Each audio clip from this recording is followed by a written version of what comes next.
Dans ce qui va suivre, on propose une méthode de calcul du nombre de combinaisons avec répétition de P objets pris parmi n. On trouvera en description un lien vers la vidéo contenant les prérequis sur les combinaisons avec répétition. On considère l'équation x1 plus etc.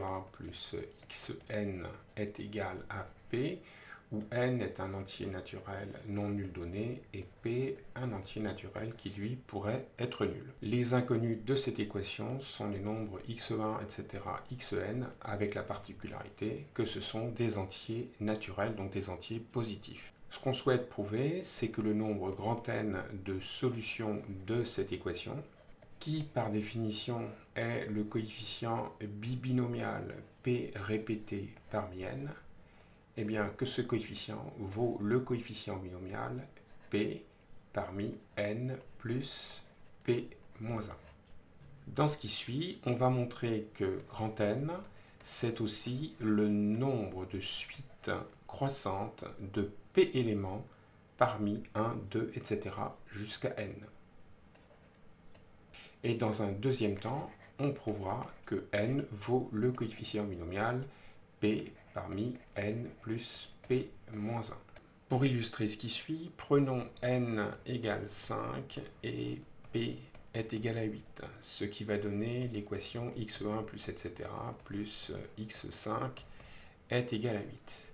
Alors, par exemple, si je considère le 5 uplet 2, 3, 2, 0, 1, eh bien, comme la somme 2 plus 3 plus 2 plus 0 plus 1 fait 8, ceci est une solution de l'équation. Et donc, je peux poser que ça, c'est x1, 3, c'est x2, et ainsi de suite. Donc, cette solution, c'est un 5 uplet. Et en fait, on va se débrouiller pour représenter cette solution à l'aide d'un 8 uplet, le 8 ici venant du p égale 8. Pour ça, le x1 égale 2, je vais le remplacer par 1, 1, c'est-à-dire que 1 est répété deux fois parce que j'ai x1 égale 2. Comme j'ai x2 est égal à 3, comme je le lis ici, eh bien, je vais prendre 2, 2, 2. Pourquoi? J'ai répété 3 fois l'indice 2. De même, x3 est égal à 2, donc je vais écrire 3, 3, 2 fois. x4 est égal à 0, donc je ne vais pas écrire 4. Et x5 est égal à 1, donc je vais écrire 5 une seule fois. Et ça va me donner donc le 8 uplet suivant, 1, 1, 2, 2, 2, 3, 3 et 5. Donc j'ai réécrit le 8 uplet qu'on avait obtenu et on constate que S, eh bien, c'est une suite croissante de 8 entiers. Et ces entiers, ils sont dans l'intervalle entier qui va de 1 jusqu'à 5. Notez que le 8 ici représente P et que le 5 qui est là représente N. On vient donc de définir une application, disons phi, qui va de l'ensemble S indice Pn dans l'ensemble C indice Pn que je vais donc définir maintenant. S indice Pn, c'est l'ensemble des solutions de notre équation initiale x1 plus etc. plus xn est égal à p. Ça, c'est l'ensemble des suites croissantes formées donc de p entiers et qui sont dans l'intervalle, comme on a vu plus haut, l'intervalle entier de 1 jusqu'à n. Et comment fonctionne phi? Eh bien, à x, solution, donc un n uplet, x1, etc., xn, on va lui associer le p uplet suivant. Donc, je vais lui donner un nom, je vais l'appeler y, et je place un x1 fois. Ensuite, je place 2 x2 fois, et je continue comme ça jusqu'à n que je place xn fois. Et comme x1 plus x2 plus etc.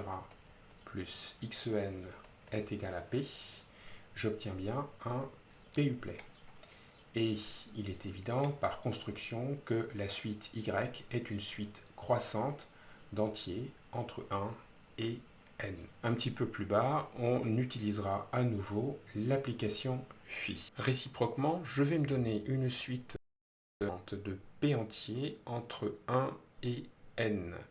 Donc cette suite, je vais l'appeler y, et ces éléments, je vais les appeler, ces termes, je vais les appeler y1, etc. jusqu'à yn. Donc je vais avoir y1 qui est inférieur ou égal à y2, inférieur ou égal à yp, puisque j'ai p termes, et ils sont compris donc entre 1 et n, et la suite des yi est une suite croissante par construction. Pour illustrer, donc je vais prendre un exemple, toujours avec n égale 5 et p est égal à 8. Donc je vais choisir une suite de yi. Il faut que je trouve 8 valeurs croissantes. Donc je peux commencer par ce que je veux. Je vais prendre y1 égale 2 et je vais le répéter 3 fois de suite. Donc j'ai 2, inférieur ou égal à 2, inférieur ou égal à 2. Et puis je prends quelque chose de plus grand que 2, je ne vais pas prendre 3, je vais prendre 4, et je vais considérer 4 occurrences de 4, donc ça me fait ceci. Donc j'ai 3 et 4, 7 éléments, il m'en manque 1, et donc comme n est égal à 5, je vais compléter avec un dernier élément qui vaut 5. Donc j'ai obtenu un 8 uplet qui est donc 2, 2, 2, puis 4, 4, 4, 4, puis 5. Et maintenant, je vais construire un 5 uplet qui va être solution de l'équation de la manière suivante. Je vais prendre x1 égale 0. Alors, comment je trouve x1 égale 0 ? Dans le p-uplet, je cherche les occurrences de 1. Je vois qu'il n'y en a aucune, il y en a 0. Donc, je pose x1 égale 0. Ensuite, pour x2, eh bien, je cherche le nombre d'occurrences de 2 dans le 8 uplet et je vois qu'il apparaît 3 fois. Donc je pose x2 égale 3.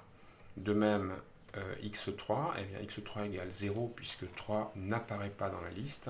Puis x4, eh bien, c'était 4. Et x5 est égal à 1 puisque 5 apparaît exactement une fois ici. Alors on a fatalement que x1 plus etc. plus x5 est égal à 8 parce que tout simplement notre suite x est construite à l'aide de y qui contient 8 éléments. En particulier, on en déduit que notre 5 uplet est solution de l'équation x1 etc. plus x5 est égal à 8 puisque par construction les solutions sont des entiers naturels. Donc plus généralement, si on a une suite y1 inférieur ou égal à y2, inférieur ou égal à etc., inférieur ou égal à yp, qui sont donc des entiers, qui sont donc dans l'ordre croissant et qui sont compris entre 1 et n. À partir de là, je vais définir un n-uplet, donc x égale x1, x2, etc., disons xi, et ainsi de suite jusqu'à xn. Et qu'est-ce que ce sera que xi ? Eh bien, xi, ce sera le nombre d'entiers de la suite, donc qui est défini ici-dessus, y1, etc., yp, valant i. Alors, comme par construction, notre suite y est formée de p éléments, donc j'en déduis que x1 plus etc. plus xn est égal à p. Et comme évidemment les xi sont des entiers naturels, eh bien j'en déduis que x est une solution de notre équation initiale. Donc si je reprends l'application phi qu'on avait définie plus haut, on va avoir donc phi de x, donc phi de x c'était phi de x1, etc., xn que je viens de définir, et je dis que ça, ce sera la suite y1, etc., yp. Pourquoi ? Eh bien, il suffit de se rappeler de comment est défini phi de x. Phi de x, c'est le p-uplet où je mets donc un x1 fois suivi de 2 x2 fois et ainsi de suite, n que je vais écrire, donc xn fois. Et donc là, évidemment, je reconnais y. Donc finalement, qu'est-ce qu'on vient de prouver? Eh bien, on vient de prouver que l'application phi est une bijection, et par conséquent que le nombre de solutions de notre équation initiale, qui est le coefficient bibinomial p répété parmi n, eh bien, n'est autre que le nombre de suites croissantes de p entier dans l'intervalle entier de 1 jusqu'à n.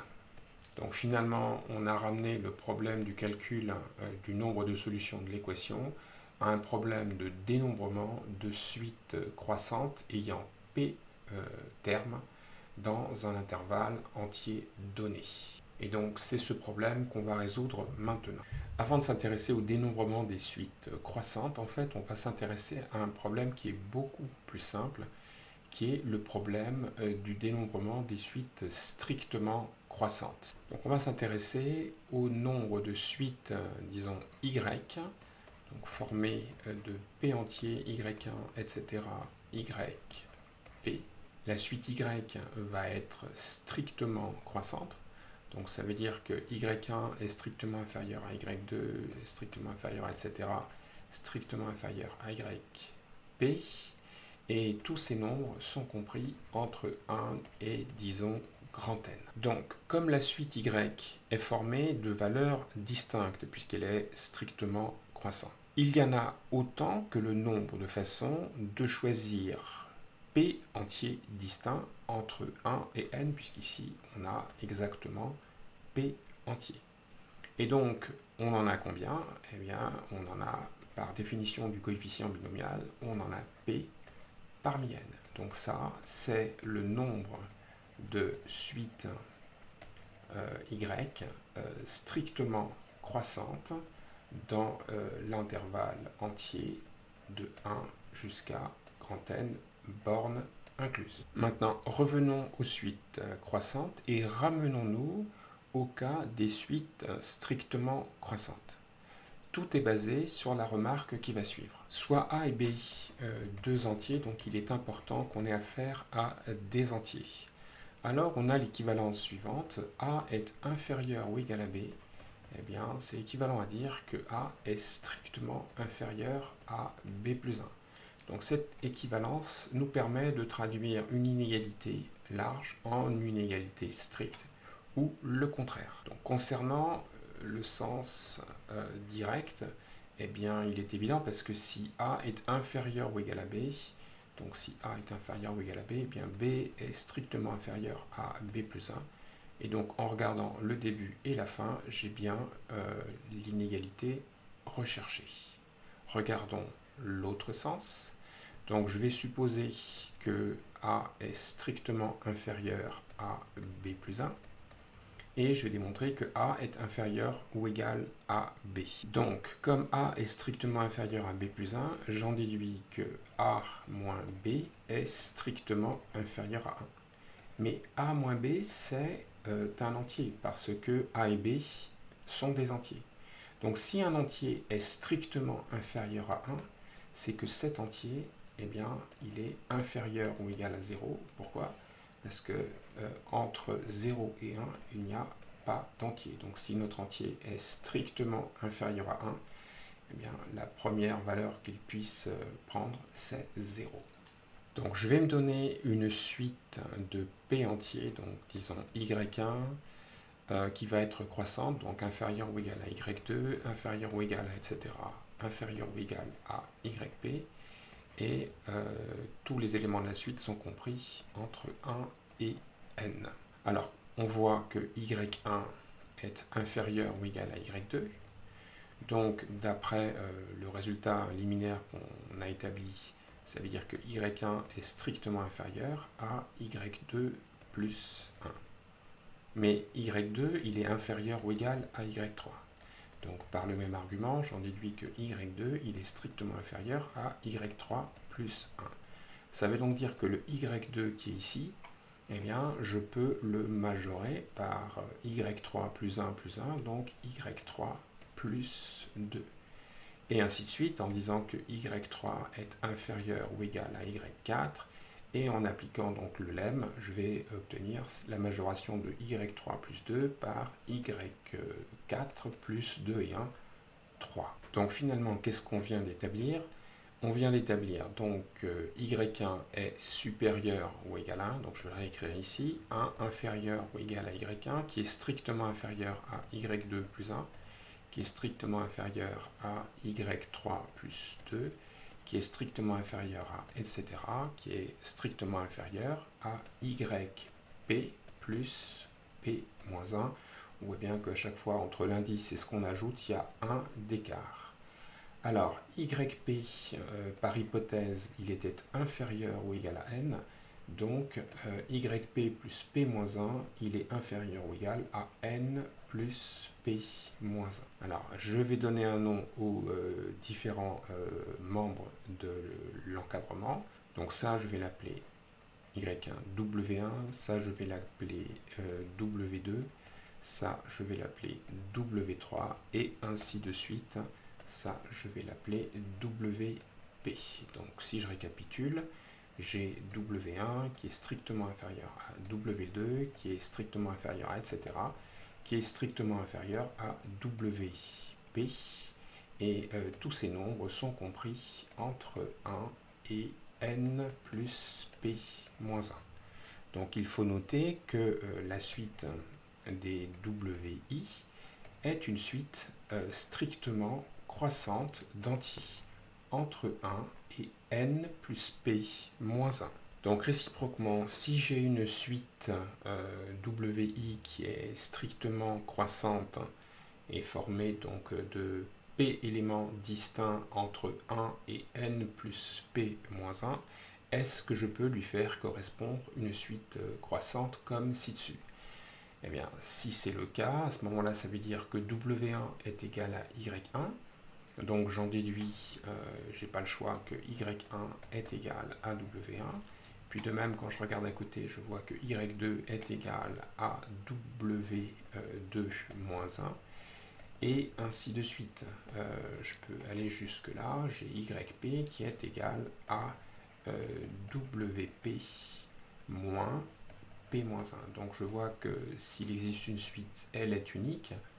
Il est clair que les éléments YI sont des entiers. Si on regarde les éléments qui interviennent dans les différentes inégalités, on voit que si on applique le lemme, eh bien, on en déduit que Y1 est inférieur ou égal à Y2, qui est lui-même inférieur ou égal à Y3, etc. Par exemple, Y1 est strictement inférieur à Y2 plus 1, donc en appliquant le lemme stricto sensu, eh bien, on voit que Y1 est inférieur ou égal à Y2. Donc on a Y1 qui est inférieur ou égal à Y2, qui est inférieur ou égal à YP, et donc Y1 il est plus grand que 1, et puis YP, il faudrait montrer qu'il est inférieur ou égal à N. Or, YP, on a sa valeur ici, c'est WP moins P-1. Et WP moins P-1, n'oublions pas que par hypothèse, WP est plus petit que N plus P-1. Donc, YP est inférieur ou égal à N plus P-1 moins P-1, ce qui nous fait N.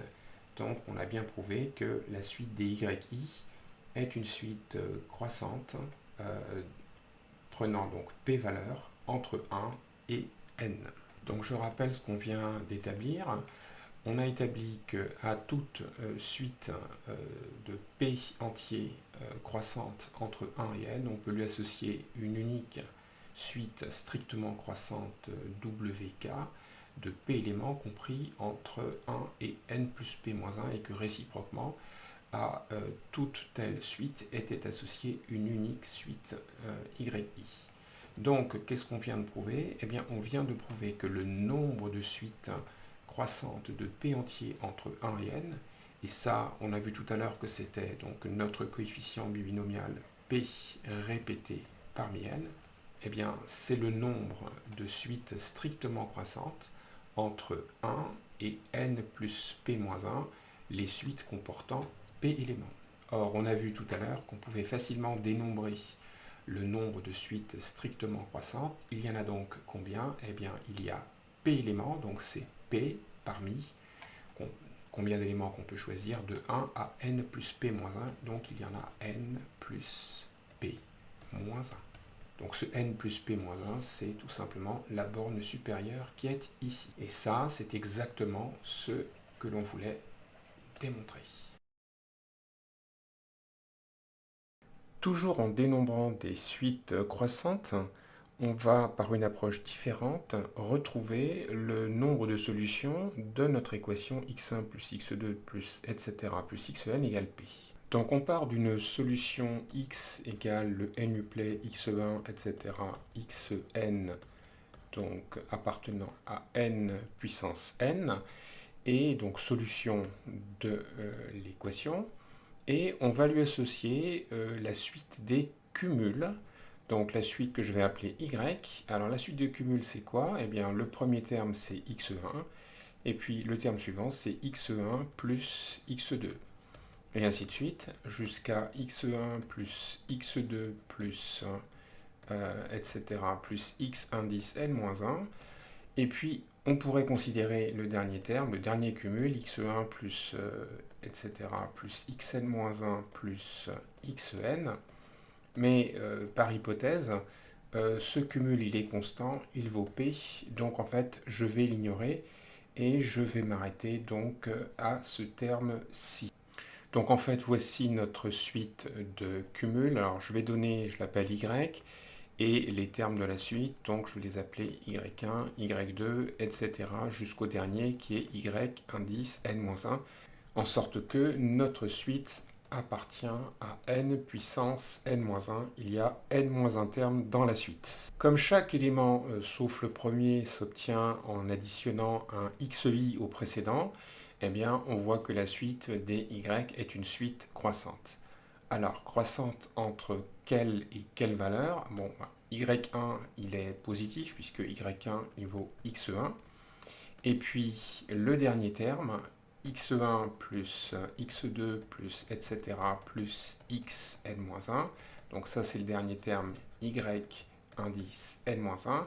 Eh bien, par définition, du fait que le n-uplet x1, etc., xn est une solution de notre équation, c'est que cette somme vaut p moins xn. Et comme par hypothèse xn est positif ou nul, j'en déduis que p moins xn est inférieur ou égal à p. Donc finalement, tous les termes de la suite, donc y1, etc., donc y1 inférieur à y2, etc., inférieur à y indice n-1, sont compris entre 0 et p. Maintenant, inversement, je vais me donner une suite croissante y1, etc., y indice n-1, donc une suite formée de n-1 entier, que je vais supposer être dans l'intervalle entier de 0 jusqu'à p, donc j'ai un n-1 uplet. Et je vais essayer de trouver une suite, donc x égale x1, etc., xn, qui va être donc solution de l'équation, et dont la suite des cumuls sera la suite y. Donc en reprenant les calculs précédents, c'est que j'ai y1 qui est égal à x1, y2 qui est égal à x1 plus x2. Donc là, la première ligne me montre que x1 est connu, c'est y1. De même, x2 est connu, c'est y2 moins x1, donc y2 moins y1.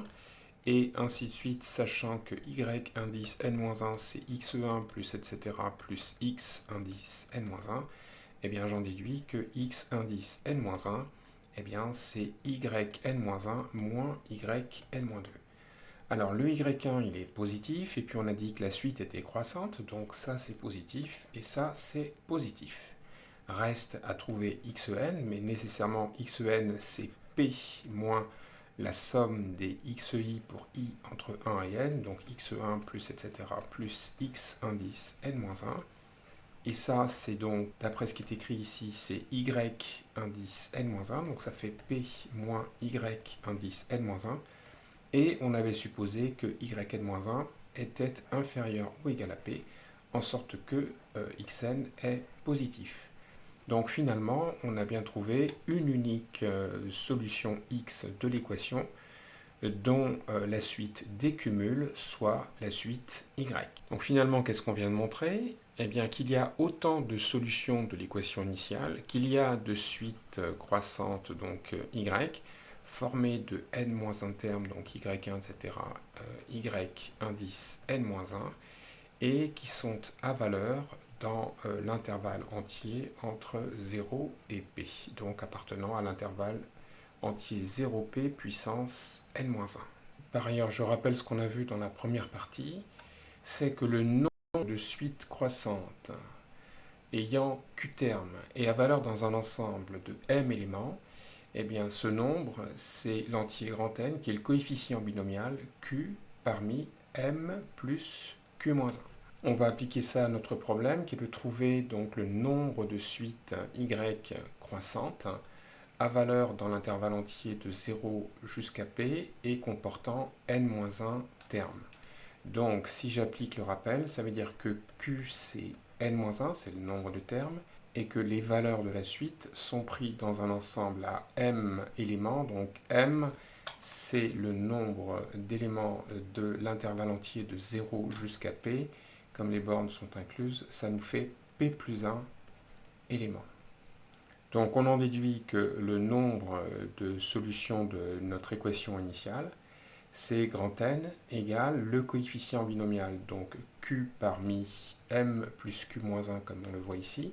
Donc en remplaçant, ça fait N-1 parmi, donc M c'est P plus 1, plus Q c'est N-1, moins 1. Et donc ça se réduit, on obtient ici les 1 qui s'éliminent, ça nous fait P plus N-1 comme coefficient en haut, N-1 en bas.